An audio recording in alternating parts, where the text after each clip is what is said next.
Sydney, AFP, Australia has seized more than $1 billion, $104 billion, of methamphetamine in its biggest ever bust of the highly addictive drug, police said on Friday, December 22. Commonly known as ice, the massive 1.2-ton haul was intercepted after being offloaded from a boat, the Vacoista, which authorities believe came from China.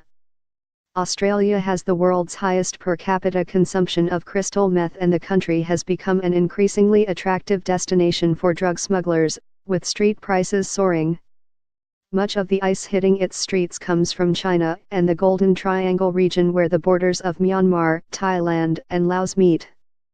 8 men, all Australian, were charged with either importing a commercial quantity of a border-controlled drug, or possessing a commercial quantity of a border-controlled drug, and face life in jail. The seizure kept a 6-month investigation, with Australian Federal Police Deputy Commissioner Leanne Close alleging the ringleaders had been taken out. It equates to probably about $1 billion of border-controlled drugs that are no longer going to be on the streets of Australia over the Christmas period, she said. Police will allege in court these men intended to distribute the drugs along the east coast of Australia. The Vacoista arrived at the port of Geraldton in Western Australia in the early hours of Thursday morning.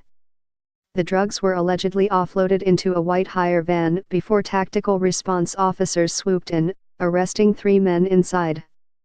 Simultaneously, they boarded the boat and detained 3 crew members, with 2 others arrested at a hotel in Perth. An Australian Crime Commission report in 2015 found that while $80 bought 1 gram of ice in China, the estimated 270,000 users in Australia had to pay $500 for the same amount. The previous biggest meth bust was 903 kilograms, found in Melbourne earlier this year. Australia has identified China and India as key sources of the precursor chemicals needed to make ice, while China and Myanmar were notable manufacturers of the end product. In recent years, law enforcement agencies across Asia keep making record busts, but the seizures appear to have little effect on the sheer amount of ice hitting the streets. In September, Canberra announced a new strategy to tackle the menace, involving reinforcing information sharing arrangements with Interpol and Europol to better pinpoint organized crime groups. It is also working more closely with counterpart law enforcement agencies in China, Hong Kong, Taiwan, and the Mekong region of Southeast Asia to smash syndicates and follow money trails.